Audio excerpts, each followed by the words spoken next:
Je suis l'auteur pour les éditions Ouest France du livre Scoutisme, un siècle d'aventure. C'est mon éditeur Mathieu Biberon qui m'a demandé de faire ce livre-là. Lui étant passionné de scoutisme, il avait envie de faire un livre sur le scoutisme et il m'a proposé de faire ce livre-là. Donc le livre retrace un siècle de scoutisme parce que le scoutisme a été inventé en 1907 en Angleterre par Lord Baden-Powell, mais il est arrivé que 4 ans plus tard, en 1911 en France.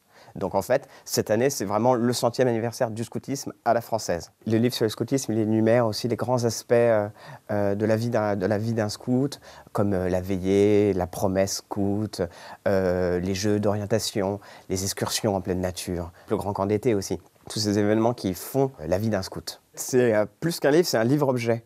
Donc en fait, c'est un livre où à l'intérieur, il y a des facsimilés qui sont coincés dans les pages, des facsimilés de cartes postales anciennes, de photos anciennes, d'affiches, de badges de spécialité que les scouts arborent sur la manche de la chemise.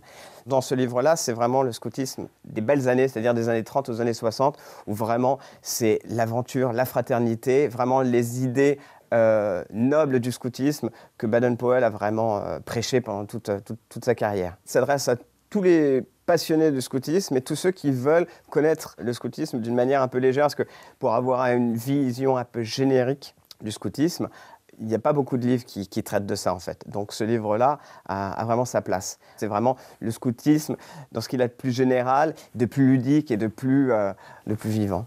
Le scoutisme des années 30 aux années 60, il a cette saveur un peu particulière que nos parents ont connue, qui va bien avec les Dinky Toys, avec la guerre des boutons et toute cette idée qu'on se fait de la France un peu rurale.